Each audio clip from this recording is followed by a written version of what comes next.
you have an interest in horses and love learning more about horses, the horse industry, teaching, or even managing your own horse business, then you're in the right place.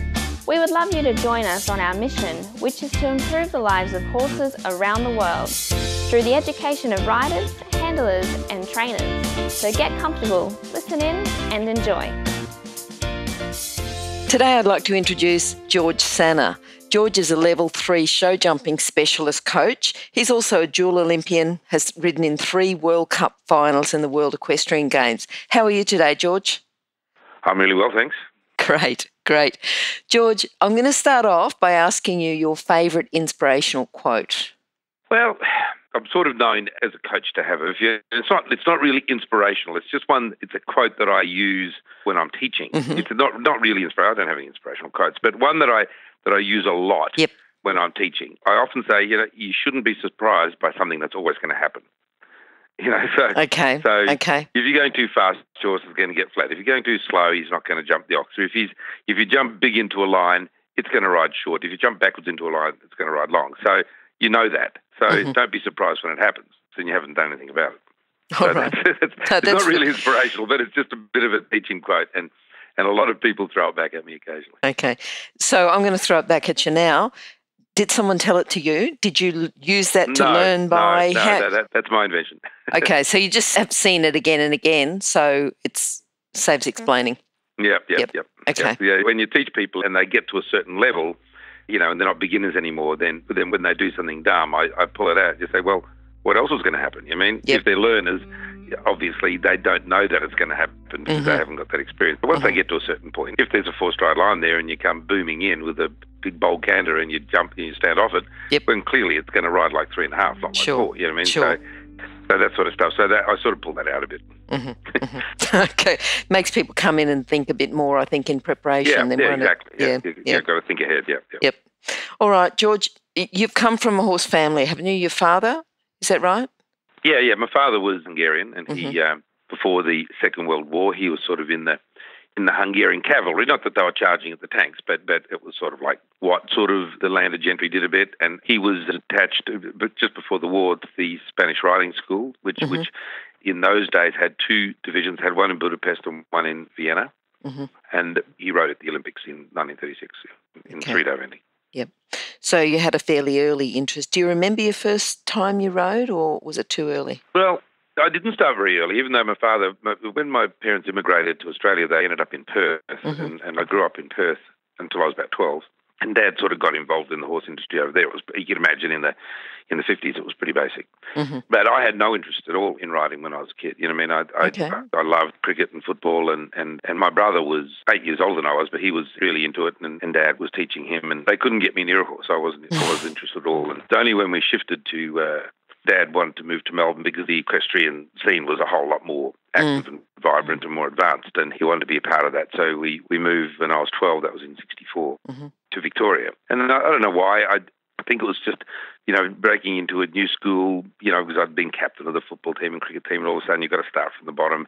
And we lived a bit out of town, so it was a bit of, sort of late, after school sports and weekend sports just were really, really difficult to manage because Dad ran a riding school. And so people said it was because there were a lot of girls riding that I got interested. But I don't think it was quite as shallow as that. Okay. How old were you at that stage? 12, 13. Okay. All right. So when you first left school, you didn't start off in the horse industry, did you? Well, I went to university. Yep. I went to university. Yep. So once I started to ride, when I was sort of like 13, I got very, very keen. Dad had a riding school, so there were riding school ponies, and I had a sort of a bit of a European start, a lot of sitting trot without stirrups and all that sort of stuff, you know what I mean? And then I sort of progressed during secondary school, and by the time I did my matric, I was, I had several horses. I was competing at a reasonably high level, like Melbourne Royal and that sort of stuff, and I was mad keen. And then when I finished school, it was sort of clear that I was going to go to university because I was reasonably academic, and my parents had sort of, sacrificed a lot to get me to a really good school and that sort of stuff. So, I honestly didn't really envisage doing anything else but going to university and getting a career that way. Yes. But I was passionate about the horses. I didn't really think through, where that was going to go. at that time. No, not when I left school anyway. Okay. So when you made the career then, when you made the change then to work full-time with horses, to have a horse business, to coach, to ride, what was the change? Was there anything that brought it on that you thought, right, from now on I'm going to do it? Or I finished my law degree, yep. and I thought, it was a dream of every show jumping boy and probably girl to go on the road. It was sort of like there was just this magical thing to go on the road. You're travelling from show to show and living off your wits and finding girls and winning classes. That was and you go from show to show all up and down the east coast of Australia. Uh-huh. So I thought, okay, when I finished university, I thought, I still didn't think that I was going to make a living out of horses, but I thought this is something I've always wanted to do. All through my university years, I was competing a lot, and by that time I'd done a few horse deals and bought myself a truck, and I was actually going around doing a lot of shows during those university years. And then when I finished, I was going to go on the road, which is what I did. I sort of thought, okay, I'm going to do this for a year, and then I'm going to assess my life and probably go and do my articles and become a lawyer. Yes. So even then, all I wanted to do was show jump, but I still couldn't see how it was actually going to be a living. Because I knew my dad, he ran a riding school, which is not what I wanted to do anyway, to run a riding school. But it was a financial struggle for sure. So it's sort of not really how I saw my life. But anyway, that's the way it turned out. Okay. All right. So just thinking about, some of the people that you teach now, you've got working students, you've got students that you teach. If someone says, but I want to make a career with horses, what are the core skills that they need to commence that career? Well, it depends on what they want to do. If they just want to teach, then they've got to get at a basic level. Let's just work on a basic. They just teach at a basic level. Teach some pony club kids in the district, maybe just to supplement their own riding a little bit. And if they've got their own place and they, or they're happy to jump in a car and travel around the district and teach kids, then they need to have, they need to do their NCAS certificate, so they've got insurance. They need to have a good understanding to teach. I think one thing that I've observed is to be a good teacher, you need to have been taught. I don't think very many people who haven't been taught, who are sort of people who might be outstanding riders, but they're sort of intuitive, they very rarely become good coaches because they don't really understand the process. If you've been taught and you've been a student, it's much easier for you to be a teacher. If you've never been through that process, if you've just figured it out as you've gone along, and even if you've become an extremely good rider and very successful, I generally don't think those sorts of people tend to become good teachers. So I think you've got to understand the process. If you want to teach, you've got to understand the process, even if you're teaching learners, Obviously, you've got to have good people skills. People have got to feel comfortable and not intimidated, and you've got to have, but depending on the level you teach, you don't have to be any great Olympian to teach people to rise to the trot and to do it well and to do it safely. But if you want to make a living out of being a decent coach, well, then I think, like a high-level coach, an elite-level coach, then the first thing you got to have is credibility. So credibility as a competitor? As a competitor, you've got to have runs on the board because, people, especially nowadays, there's such a short memory. People are not interested in the history of the sport. People only... the young kids, who, even the ones who are really keen and interested in the sport, they only know who won the Grand Prix last week. So you've got to have a good reputation. You've got to have credibility. You got, for you to get up and tell people who are jumping at a decent level, and I'm talking a decent level. I'm talking metre 20 plus. And people who want to go into Australian championships in juniors and young riders, or more advanced than that. Then for sure you've got to have the credibility of having been a good competitor yourself and having put runs on the board and having a good knowledge and understanding of the sport. So I think at the higher levels, that background is very, very important. And it takes a long time to do that. It takes a long time to become good at the sport and to be successful at the sport over a period of time and develop a good reputation, being a good trainer or a rider. Oh, hang on a sec. Let me interrupt to let people know about the horse industry qualifications at onlinehorsecollege.com. If you have a look at the flexible options, there's online theory with practical components that can be completed by video or with a qualified expert in your area. That website again is onlinehorsecollege.com. Thanks. All right, now you have a lot of young riders. How can you tell which ones are going to excel? What sort of character traits would they have so that you know that they're going to just outshine and beat the others? And I think a really good work ethic is almost the top. I've taught lots of kids who are great talents, but not necessarily with a great work ethic, and some who are not totally untalented, but they're not amazing. but with a really good work ethic and they really want to understand how to do it well. They want to look after their horses well. They want to do the sport well. They nearly always end up the better ones. Okay. You know? Yeah, yeah. So a work ethic and a real desire to do the sport well. Okay. You know what I mean? Is I think almost the most important thing. Yeah, apart from obvious things. If you're morbidly obese, this is probably not the sport for you. Or if you're terrified, if you're frightened.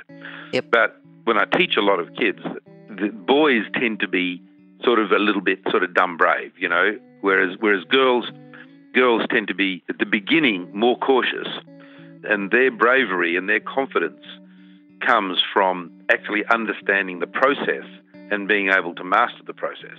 And then when they feel that they know what they're doing and they can actually do it, they become confident, and in the end they become very, very brave. And in the end, the good female riders are every bit as brave as the boys. The boys just start off a bit dumb brave.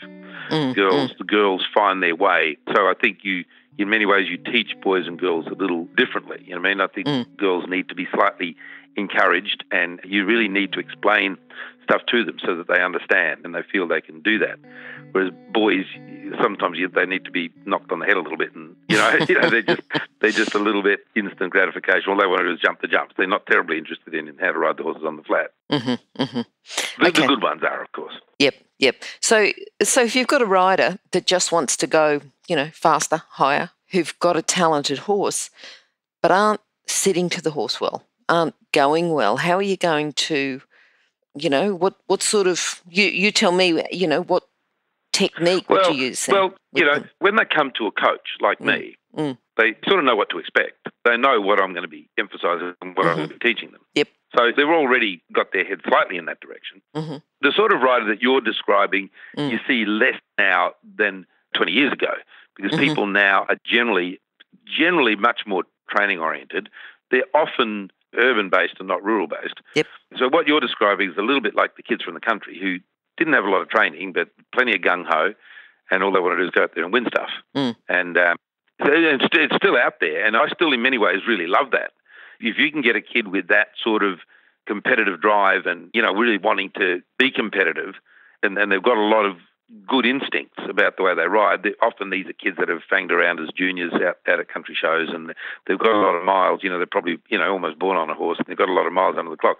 If you can get those sorts of kids and then get them interested in learning and put the polish on them, I think that's almost the best result. I've got a working student here now who sort of fits that description a little bit, you know what I mean? Yep. And then you get the ones that come from totally the other end. They're city-based kids. They start learning in a riding school. They've often got quite good riding skills, but they don't have those tough miles in the saddle and fanging around on junior ponies and kids' classes and things like that. For them, they come to the sport slightly differently. And to be quite honest, some of those end up amazing, you know what I mean? Because they've got really good skills from the beginning. But often they're not quite as confident and brave because they weren't brought up with horses. All right. So thinking about coaching, training coaches, some coaches have problems teaching jumping. What do you think is a common problem that a coach has when they're teaching jumping, and how can they fix it? Well, I think the most common problem that I see with coaches who have problems is they don't genuinely know what they're talking about. I know that's a bit of a harsh assessment, but it's true. There are plenty of people out there that, because my office at shows is in the practice area. Yep. So I hear a lot of stuff.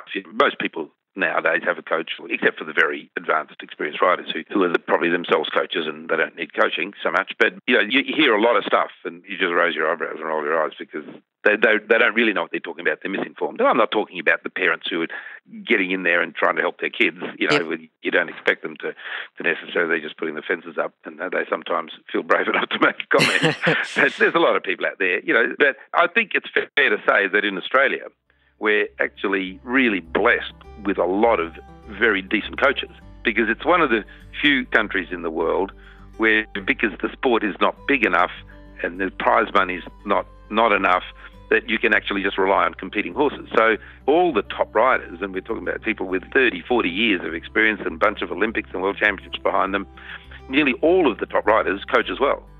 And that's different from other countries where the riders ride because it's plenty lucrative enough, to be out there doing that. But whereas in Australia, we've got to do a bit of everything. But I think it makes for a lot of good coaches out there. There's a lot of really, really good coaches. And I think kids coming into the sport nowadays are very, very lucky. Yep. Because there's a lot of good advice out there. Yeah, yep. I'm going to move on now to your team, team of people that you've got just helping you manage. How many horses have you got in work or on the property at the moment? Well, we've probably got about, there's 40 horses on the property and probably 25 or 30 in work. Mm-hmm. But in work just means that they're being worked. Now, they might be being worked by their owners who are clients who keep them with us. Some of them might be in training with us. Some of them might be our own horses that we're producing and building up and eventually to compete at a higher level and or sell or, whatever. So, and some of those riders are very, very amateur riders who live in the city and are lawyers and things like that, and they come out and they just love jumping and they go to the shows and they jump around the 110s and things like that, to a young kid here who's won the last 2 Australian championships in juniors.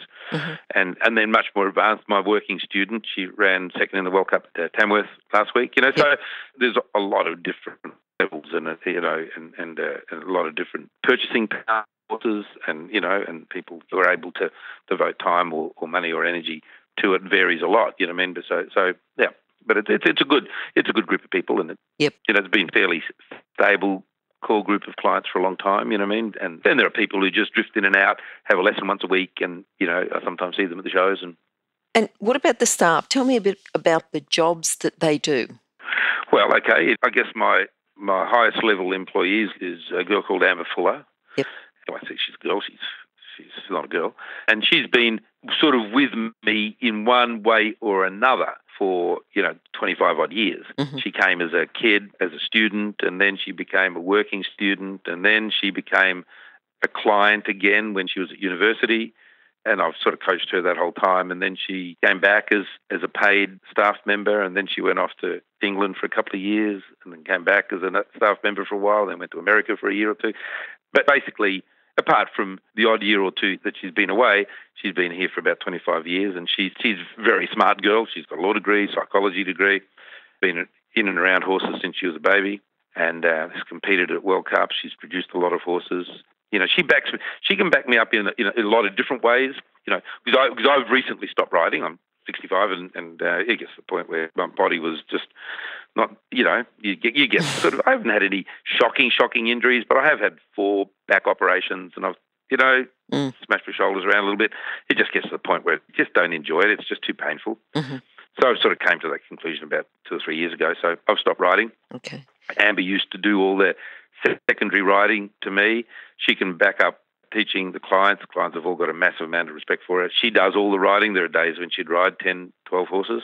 Often they're client horses that we are keeping on track, or sometimes the clients are studying or work or whatever, and we keep them in work. We have a young horse of our own. We have horses for training. So Amber does a lot of that, but she can back up.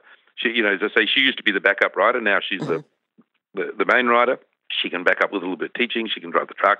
She understands the business in and out. She sort of manages the stables and the staff, really, I guess. Yes. And she's good with the staff. They all respect her because she's an incredibly hard worker and she leads from the front. Okay. And then we've got a head girl, a girl called Hanari. She's amazing. She's been with us for a couple of years. Mm-hmm. Incredible. And Henny comes to the shows with us. She's sort of the head girl. Yep. And then there's Kate, who's the girl I was talking about, who ran second in the World Cup at Tamworth. Yep. She's a working student. She's got a couple of horses of her own. She's a backup rider for Amber, and she rides, she rides a few of the client horses every day and her own, and she comes to the shows as well. Mm-hmm. Obviously, that's what she's here for. Then we have another girl who's a stay-at-home girl who looks after the place when we're away, and that sort of varies. We don't travel as much as we used to because there's so many great shows in Sydney now that we don't have to, we go up to Aquis, we go down to the Australian Championships, we go to Borneo. We used to be away a lot for extended periods of time. We go down to Victoria for 4 weeks, and up to Queensland for 3 or 4 weeks in August. But we don't do that anymore. I think the sport's changed. It's just too expensive for people to be away. Mm-hmm. It's hard for clients because you've got clients who are, work or at school. And so we're much more selective about the shows that we travel long distances to. And we can afford to be because there's a lot of really good shows in Sydney all the time now. So anyway, this girl looks after the place when we're not here. And that's probably the staff member that has got the highest turnover because, they just come and go a little bit. Yep. And we've got a handyman. there's a lot of maintenance on the place. There's sort of, there's boxes and yards and paddocks for enough for about 60 horses. So there's always stuff that needs doing, and there's a lot of gardens and arena maintenance and fencing and plumbing and God knows what. So and then there's me, of course. No, that's good. That sort of gives people a little bit of a rundown on the type of jobs that are around and the types of jobs that are in a larger stable. Yeah. Sometimes the girls think that we could use one more, you know what I mean? But we have had more horses in the past. I've become a little bit more selective about just not taking. We only have registers who actually. We don't have random registers at all. We only have registers who are doing the sport at the level that is interesting for us in terms of competition and having lesson and training and things like that. Yep. We just have a few paddocks up the back that we reserve for clients who want to give their horses a bit of a spell, or sometimes horses from the Sydney Showgrounds there at Centennial Park. Mm-hmm. When they want to give their horses a spell. I have a connection with a few people in there, and they sometimes come out and spell them. That's nice. It gives the horses a bit of a break. Okay. But we try to sort of keep it fairly tight and fairly competition focused, you know what I mean? Mm-hmm. Mm-hmm. Yeah, training focused anyway. Training and lesson focused, yeah. Yep. All right. Now, your father had a big earlier influence. Who else has influenced you and just helped you learn more, do more? Yeah, I think when I was a kid, it was sort of interesting because my generation, and I'm talking about Colleen Brook and Vicky Roycroft and that sort of crew, only some of us had the advantage because in those days it was still pretty basic. Like the top show jumping riders, like Kevin Bacon and Lindsay Ball and things like that, they never had any sort of a European educated background. They came from camp drafting and flag and bend and barrels and, they were just country kids who went to the country show, did a bit of flag and bend, did a bit of this, did a bit of that, and they found they had a bit of a talent for jumping. And some of them were amazing riders, but it was not what you'd call a dressage-based education, and the horses were pretty wild. So because of my father, I sort of was pushed in that direction a little bit, and Colleen and Vicky trained with a guy who was a Hungarian, who was a compatriot of my father, a guy called Karl Jurenak, who was based here in Sydney. And we were sort of lucky. But basically, in Melbourne, there was a guy called Uytendaal, who was a Dutchman who had emigrated to Australia, and he was a fantastic rider, and he sort of just a typical European rider. He was very, very proficient on the flat. His horses were all beautifully trained, beautifully schooled, and he won everything. So for me, he was a major influence, whereas in New South Wales, apart from Colleen and Vicky, everyone saw Kevin Bacon and Lindsay Ball and all those country boys who were terrific riders, but just while they all aeroplaned out of the saddle in those days, and it was so all the young riders aeroplaned out of the saddle, and so we were lucky in Melbourne that we sort of had art as our major influence. He won everything. He won everything, and not just one. He ran first, second, third, and fourth in almost everything. So he was a huge influence on all the young riders that came out of Melbourne. So most of that generation of riders were far more sort of European influenced and sort of what you'd call classical correct in the way they rode. Whereas in New South Wales, apart from there was a little group around Sydney that with Karl Jurenak, but north of the border up in Queensland, it was pretty wild. Mm-hmm. And it took a long time really for that to change. So I'd say Art Uytendaal and George Morris, he came and did clinics in Sydney almost every year from sort of the mid-'80s. And I always took part in those clinics, and I always thought that they were they were probably a little hard for the greener riders, but for the advanced riders, it was amazing. I think it was pretty intimidating for some of the greener, younger ones.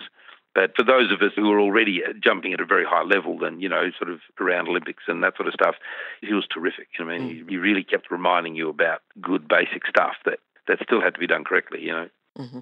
Mm-hmm. All right. Tell us a bit about horses that you've had, the ones who've influenced you the most. Yeah, it's sort of, I only ever sat on thoroughbreds until the mid-'80s. So half of That's about all there life was. Yeah, of course, that's all there was. It was interesting, a lot of thoroughbreds.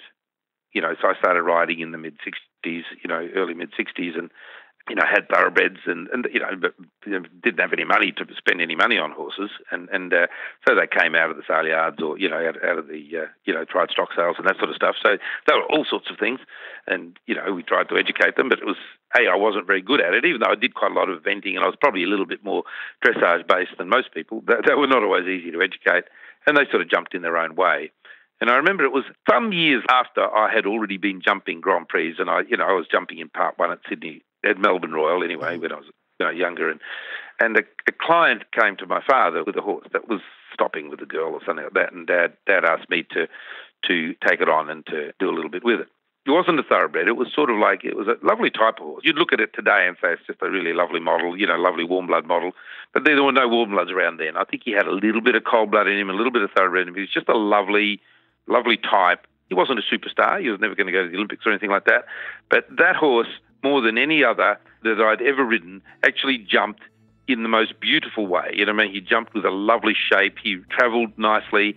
You could ride him to a fence and just soften your hand, and he just took a lovely shape and he jumped it. Whereas with the old thoroughbreds, they'd be running at the jumps and you'd be pulling them off the front rails. And as I say, I was probably in my early 20s, and I'd been jumping in Grand Prix since I was 16. Yep. And I thought, this is what this sport is about. This is what you're aiming for. This is what horses have to be like, to be able to jump really well and effectively. So even though it wasn't any significant horse at all, it was sort of like it was just a horse that I jumped around 120s and gave back to the girl. It actually really made me understand for the first time, because in those days there were no videos of horses in Europe, and you couldn't just turn on YouTube and watch, or FEI TV or anything like that. So I was really flying blind. And then when I rode that horse, even just canting around over a metre, I just thought, this horse is what I'm really aiming for with all the horses that I train. They've got to be like this, and there's a process that you get them soft and you get them round and you get them loose and relaxed and cantering over poles, and so that horse taught me a lot. In many ways, it was even though it was I've had lots and lots and lots of Grand Prix horses and done lots of things with a lot of different horses. That horse actually really opened my eyes as to how a horse should jump when it jumps correctly. What a correct jump feels like. So it did have a big influence on me. Not that it was a big part of my life or my career. Do you remember his name? Can't remember a name? I think his name was Limerick. Okay. Yeah, just a sweet horse, But it was a very sort of important horse in my very early days, because I only rode inverted, hot thoroughbreds. And to get on this horse that just travelled beautifully, got to the jump and just backed up and jumped, just took a lovely shape in the air and just landed and canted away. And he was careful, he was technique-y, and it just suddenly really clicked with me how horses need to jump to be really good jumpers. And I guess over the years, I had a lot of horses. I guess the horse that I had a lot of success on and I really, really loved was a horse called King Amiga. He was a thoroughbred, but he was rather like a warm blood. It doesn't seem like that long ago, but it was sort of in the mid-'80s, early '80s. I had that horse, and he was a beautiful jumper, and he'd be even a better jumper now in the modern era, now that the fences are careful and more technical. In those days, they used to be solid and big and a bit scary for a careful horse, but he was a wonderful, wonderful horse. In his first year in Part 1 at Sydney Royal, before he went to Europe, he won all 6 classes. He was just a really, really good horse. Just a real competitor, beautiful to ride, had a bit of fun and mischief about him, but jumped like a proper jumper, jumped like a warm blood, not quick and square like a thoroughbred can be. He had a little bit of mischief in him, but no tension. He's a really, really nice horse. Yep.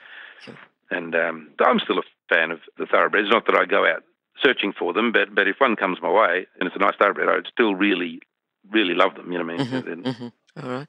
What's your proudest moment that you've had? God, I don't know. I think the proudest times that I have is when I produce a horse from scratch and it goes on to become a really, really good horse, and it goes out and wins a major class, an Australian Championship or a few World Cups or something like that. You know what I mean? That I really get a lot of, I guess, proud. It really makes me happy that this horse was once just plopping over cross rails and now it's a really lovely horse and it's able to win classes like this. And that makes me very proud to be able to do that. Lots of good riders can get on a really good Grand Prix horse and win classes. Everyone loves to win. That's what that's a sport and we compete. So, so it's a competition. So we love to win. But I'm not saying, if someone gives you a Grand Prix horse and you go out and win some big classes, it would make you very happy. But I'm not sure that it would make you proud, because it's not really so much your achievement. Whereas if you produce a horse from a low level and it goes on to become a really good horse and to win stuff, that makes me proud, really, I guess more than anything else. And the thing that really, I think, even more makes me proud, I've got to say, is when my clients that I've produced and I've managed their careers and they've come to me not being good riders or being scared or having no skills at all, and I've produced them, I've managed their careers, I've found them the horses, I've coached them, I've walked the courses with them, I've suffered their pain when things have gone badly, and they come out and they do really well. I actually think I'm more proud of that than anything I've ever done myself. Mm-hmm.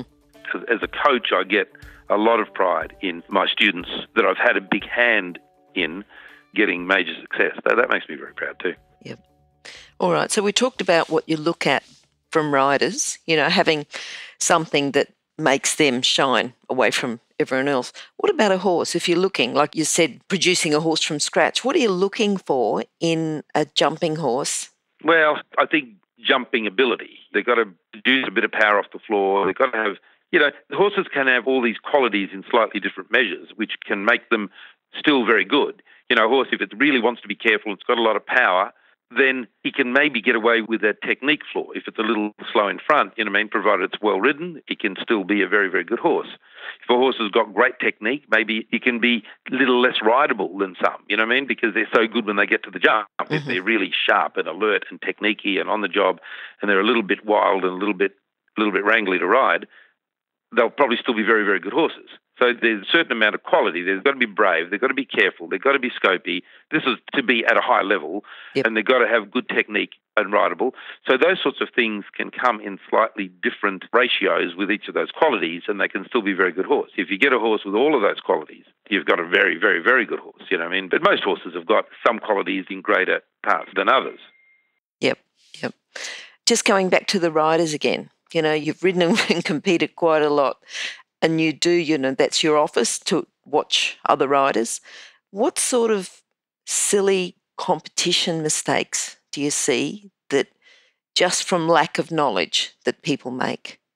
The most common errors that riders make in competing that brings them undone, the horse stops or knocks the fence down or something like that, distance errors, They get too close, they get too far away. They get to a distance where the horse just can't jump the jump and he stops or he crashes through the jump. That's the most dramatic. And that, of course, that's the hardest thing to teach, because it's not something you can actually teach someone to do to see a distance. You can give them all the sort of triggers that help. Be relaxed, get a great canter, be soft in your arms, stay relaxed. But in the end, it's a little bit like when people sort of get a bit exasperated, and I say to them, look, you've got to jump a lot of jumps. People who have got, none came out of the womb being able to see a distance to a fence on a horse. Yes. So you've got to jump a lot of jumps, and you've got to do a lot of this to get good at it, to get consistent. When someone's a beginner, they just canter the jump and see nothing, and the horse has to figure it out. But hopefully, if they jump the crossrail, then it doesn't matter so much. The horse can find his way over the crossrail. And as they jump more and more and more, and I'm talking years, they start to develop that judgment, and they can see, okay, if I continue like this, I'm going to be too far away. And I have to just move up a little bit and get the horse a bit closer. Or if I continue like this, I'm going to be way too close, and the horse is going to have trouble jumping, so I have to shorten his stride and give him a little bit of room in front of the jump. That process takes a long time. And I often draw an analogy to people, which they seem to understand. I say, let's imagine that your passion was rifle shooting. Mm-hmm. And you want to go to the Olympics in rifle shooting. And you buy yourself a good rifle and you go to the shooting range. Are you going to be able to hit the bullseye every time? And they say, God, no, we'd be lucky to get anywhere near the target. And I say, well, that's the point.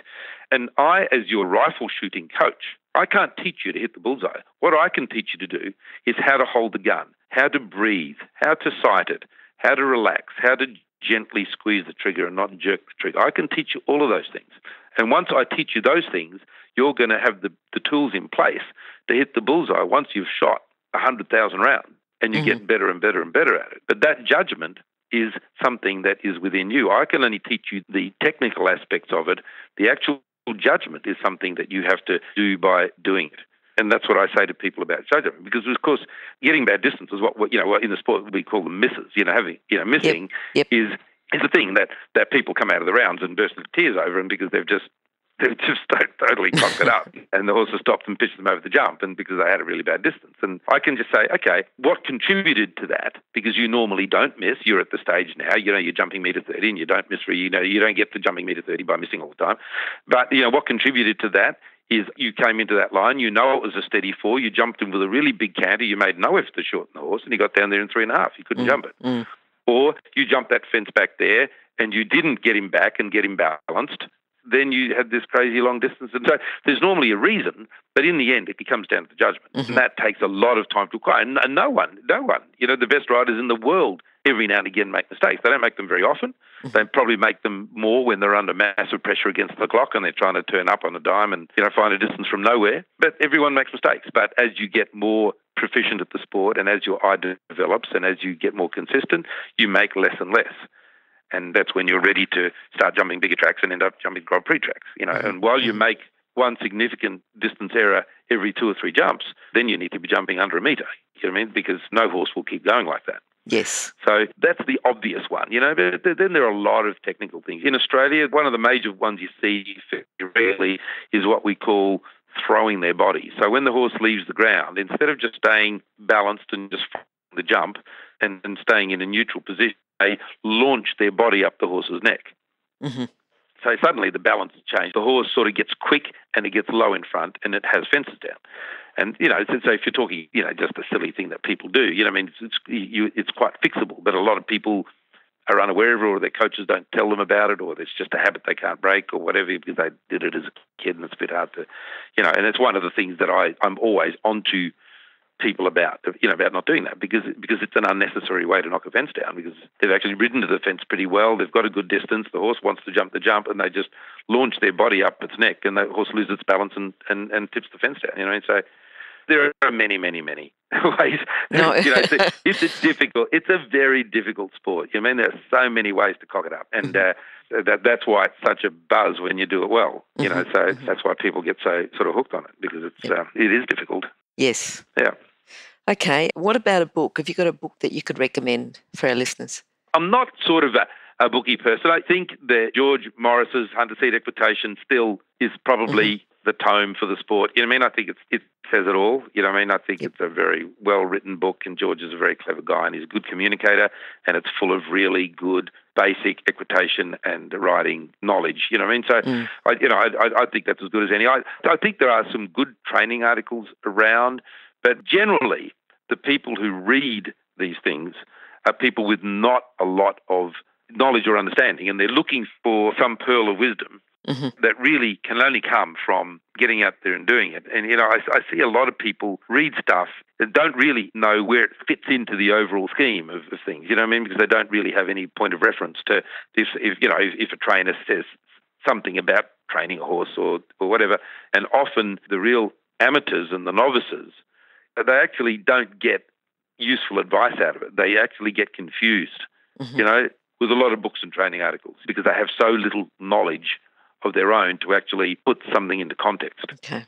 Anyway, that's just my view, and I'm not anti-books at all. For sure. I've been around books all my life, but good riding, good correct riding is the trick in the sport. Everyone's looking for a trick. Everyone's looking for some. The epiphany is to sit well on a horse, to ride well on a horse, to be consistent, to understand what you're doing, and by repeating it and repeating it and repeating it, getting your horse to.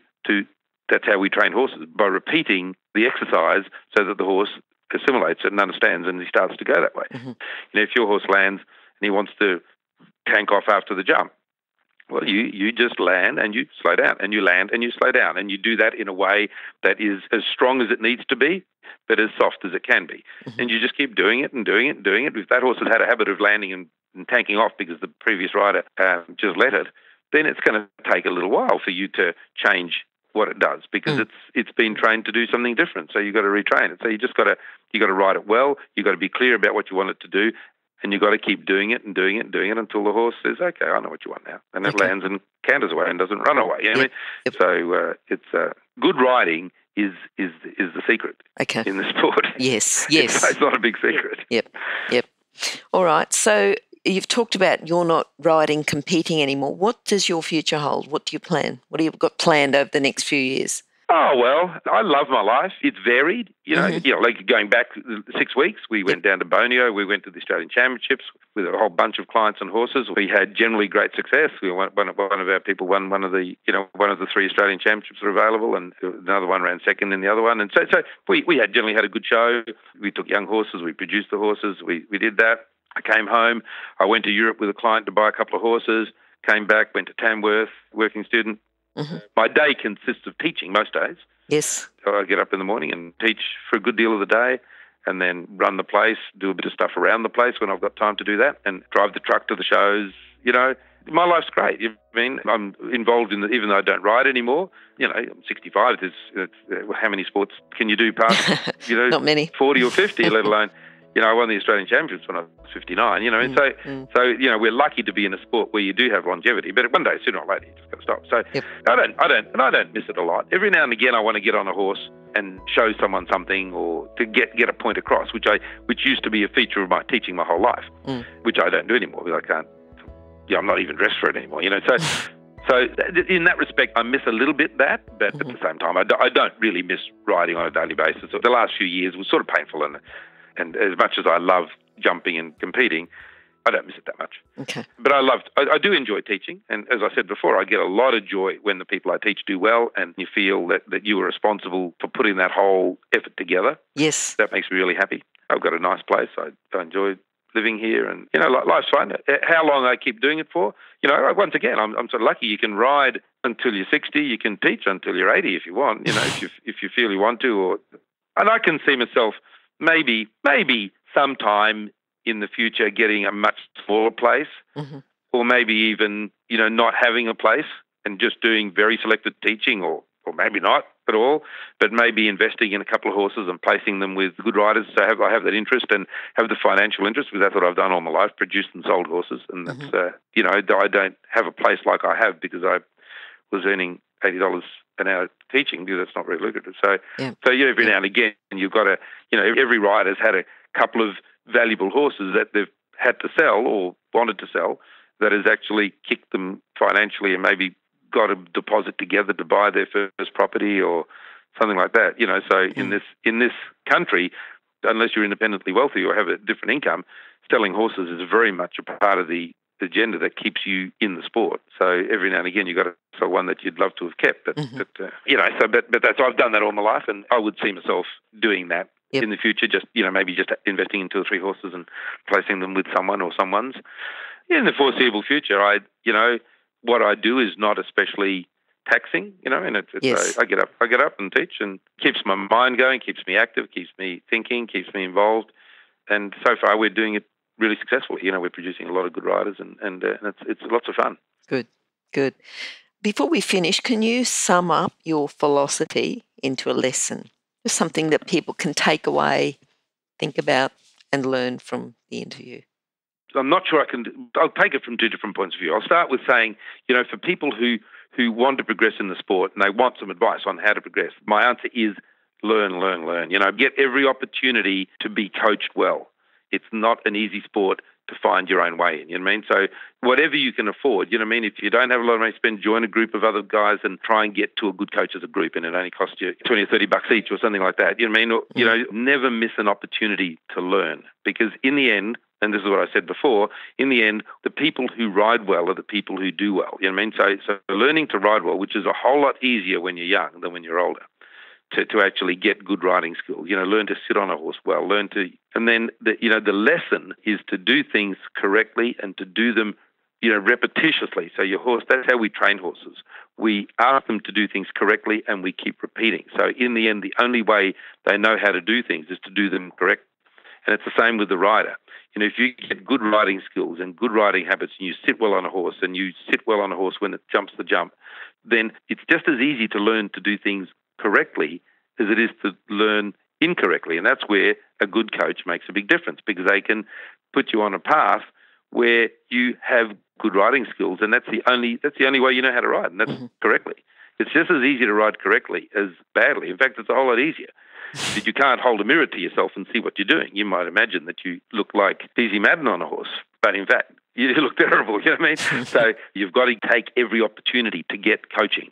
And a good coach has got a lifetime of experience about how to deal with your horse's particular problems, because he's dealt with those sorts of things many times in his life, and he can put you on the right track where you're struggling, you don't know how to advance, and his horse has got all these problems. And 1 or 2 lessons with a good coach will just put you on the right track, because he's been there, he's done that, he's dealt with that problem. Yes. So, that would be always my advice. Get help, get coaching as much as you can afford. Go to a coach that knows his stuff or her stuff and works for you. Yes. That would be my advice. Well, that's the same whether you're doing dressage or jumping or probably any equestrian discipline, and probably golf or tennis as well. But we're talking about We're talking about show jumping, which if you do golf or tennis badly, the worst thing that happens is that you'll get frustrated. But if you do equestrian sports badly, you'll probably get hurt. You know what I mean? So it's very important to have good skills. Yep. Now, how can people contact you? What's the best way? Oh, well, email. I do have a website. Oh, yes, I've seen that. Yep. Yeah, which is extremely basic because I'm not very tech savvy. But I think in this industry, it's sort of word of mouth. You know what I mean? And I think it is. If you're running a riding school and you just want clients through the door, okay, you need to promote yourself and to be out there and things like that. But I think when you're teaching competition level riders, by and large, it's reputation and word of mouth. Mm-hmm. So I don't even have a Facebook page or anything like that. But I've got a website, I've got a telephone. And I'm great on the telephone. So there's a website there, Sanna Equestrian Bloodstock, but you get in Sanna and you'll be there. And there's an email address there. And I'm always happy to hear from people. Okay, and I'll put a link to that on our website too, which will be okay, thank you. Yeah, horsechats.com/George Sanna. Yep. Okay, George, great. All right. Yeah. Thank you. It's been wonderful talking to you today. I've just thoroughly enjoyed it. You've gone far more than anyone else. I think you hold the record now for the longest interview. But really? Christine Doan did well, but I think you've done better.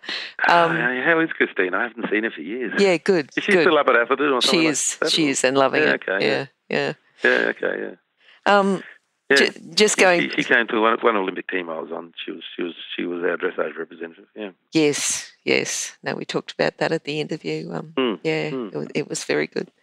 Okay, but I think all the information, as Christine, all the information you've given us has been just educational. Every time I've asked you a question, you've completely filled us in. So you've been very generous with your time. It's very good. I think I think if you do a lot of coaching, it's very easy to talk about it because you do that all the time. I sort of talk about riding and training and that sort of stuff all the time, every day. So it's pretty easy to talk about the sport and talk about training and riders and horses because, as I say, that's what I think about all the time.